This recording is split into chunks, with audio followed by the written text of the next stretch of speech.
Bonsoir à tous, messieurs, dames. J'espère que vous allez bien. Aujourd'hui, comme vous pouvez voir, nous avons notre cher Lord Cutler Beckett. Pour ceux qui se rappellent, j'avais fait une vidéo sur des personnages, mais là, je me suis dit, pourquoi ne pas parler de l'enfance de Beckett? On connaît pas trop son enfance à lui, et de tout ce qu'il a parcouru jusqu'à sa mort contre le Black Pearl. Mais là, on va parler que de lui. Donc voilà. Bon, rassurez-vous, il n'y aura pas que cette image de lui. Mais on va parler de lui, de son enfance et de tout ce qu'il a traversé pendant sa vie. Donc c'est parti, on y va. Donc, pour commencer, à son enfance, Cutler Beckett est né dans une riche famille du sud de l'Angleterre en 1687, dans le comté de Somerset, je sais pas comment on dit, Somerset, d'un père propriétaire d'une compagnie commerciale familiale et familiale de toute façon, c'est cool. L'enfant surprend en survivant malgré sa petite taille et sa santé défaillante. Sa jeunesse se déroule dans la propriété familiale de Springhaven.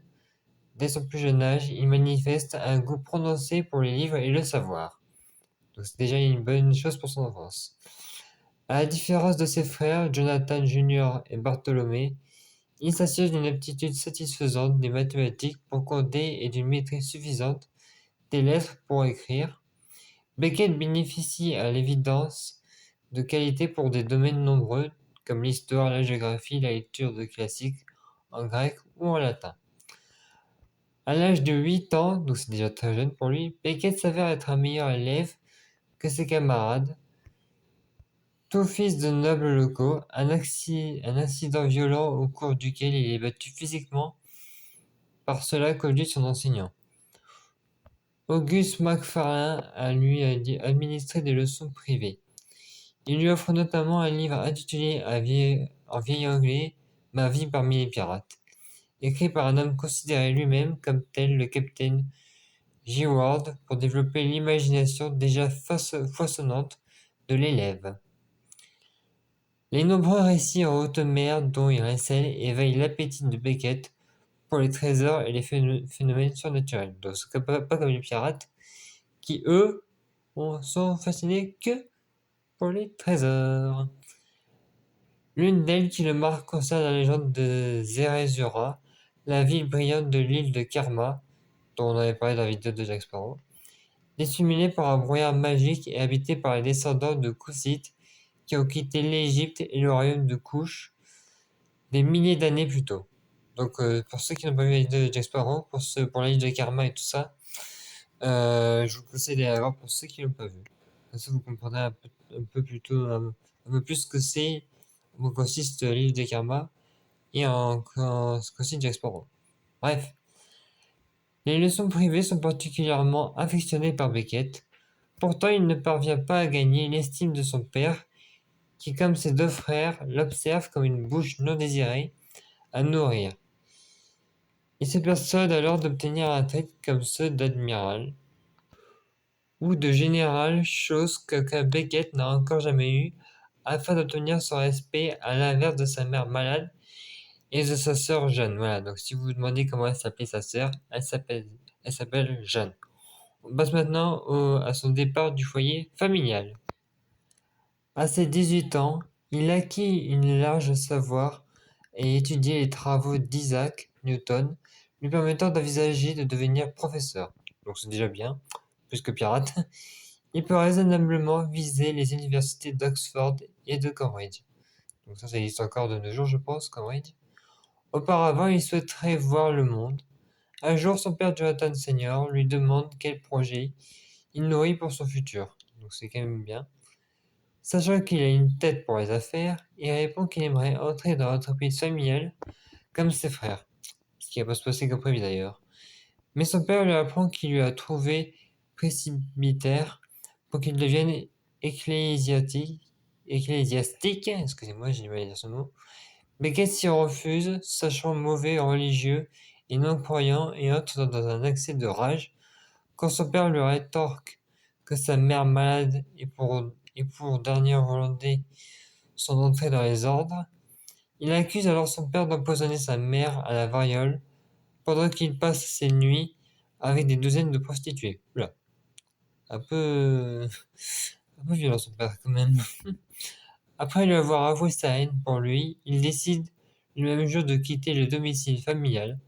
Sa sœur, qui a entendu leur conversation, lui donne toutes ses épargnes afin qu'il puisse la rembourser dans sa prochaine vie.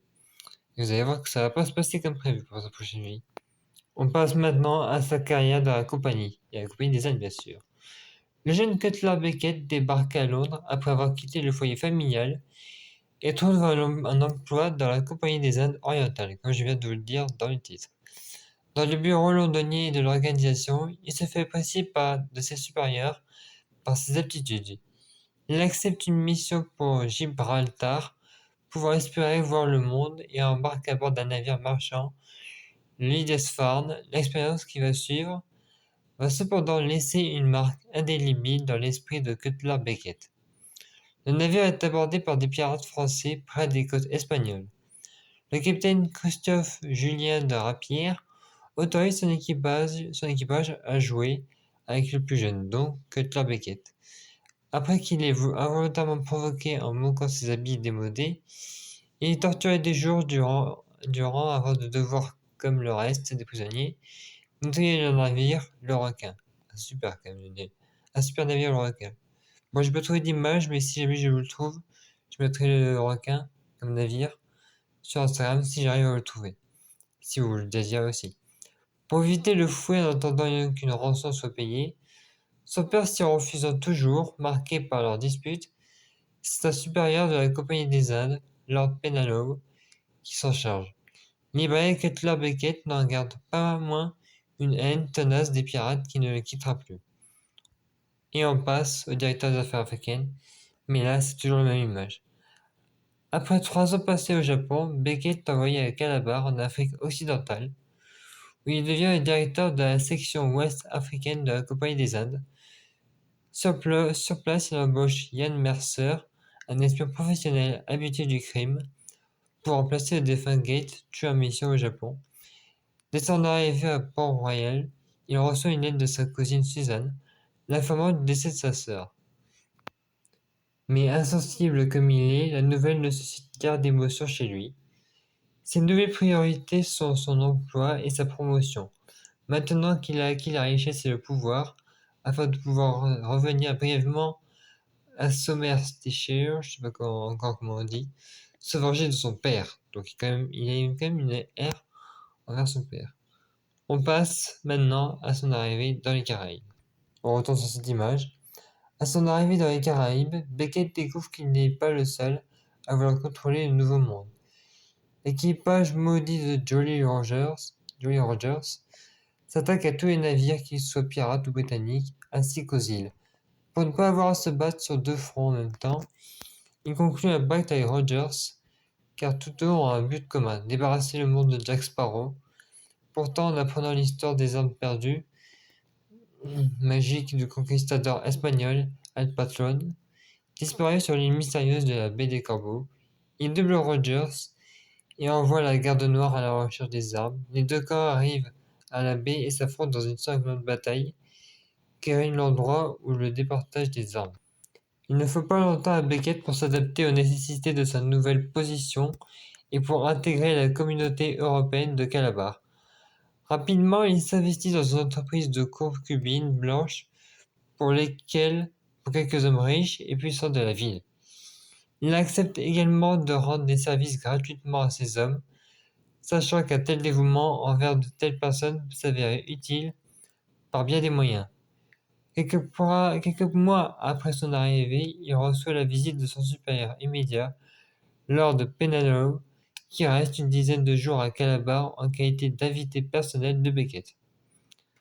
Ce dernier est tenu informé du contact de Penalow avec le roi George et les plus hautes sphères de la Compagnie des Indes. Il sait que cet homme peut être son ticket gagnant.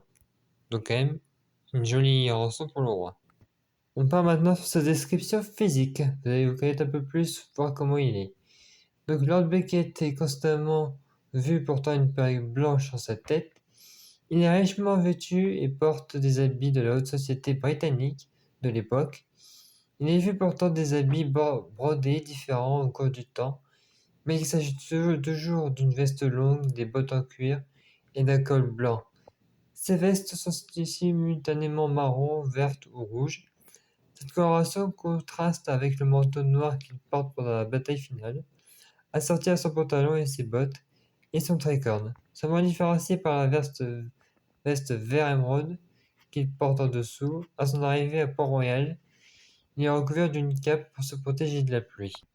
Pour faire prévaloir son statut, il peut se saisir d'une canne à pommeau. Il la tient sur le portrait officiel qui est fait de lui dans la même période et avec laquelle joue Jack dans la cabine de Landavour en imitant la posture de Fiat Beckett. Donc c'est celle-là. Lord Beckett se distingue par son comportement aristocratique et sophistiqué, mêlant calme, olympien et maîtrise absolue de soi. Sa voix est à la fois posée également en hautaine. Son arme est moins l'affrontement physique que la négociation. Ce débatteur hors pair est redoutablement intelligent, noue des alliances avec de multiples adversaires. Il parvient en utilisant leur position de faiblesse à son égard et se propose de leur accorder un bénéfice, souvent bien maigre ou inexistant en comparaison avec ce qu'il obtient en retour. Sa probité de ses ententes est à mettre en doute car il se démarque par une manipulation évidente. Sa traîtrise fait un mort en la personne du gouverneur Swan, qu'il décide d'éliminer lorsqu'il devient encombrant, se passant du sceau de son officialité pour ses actions contestables en mer. Dans plusieurs situations, on dénote chez lui des attitudes analytiques remarquables lui permettant de rebondir ou de tourner les conversations à son avantage. Étant d'ailleurs capable de peser les avantages et les inconvénients des situations ou de calculer l'étendue des informations qu'il peut se permettre, de divulguer à ses adversaires. Là, on passe à ses compétences. Homme puissant, Beckett n'est jamais vu participant au combat. Il n'est présent d'ailleurs qu'à deux affrontements, celui près de l'île du Kraken et la bataille du Maelstrom.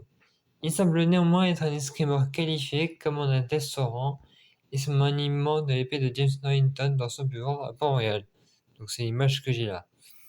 Il possède du reste un sabre qu'il porte à sa ceinture en certaines occasions.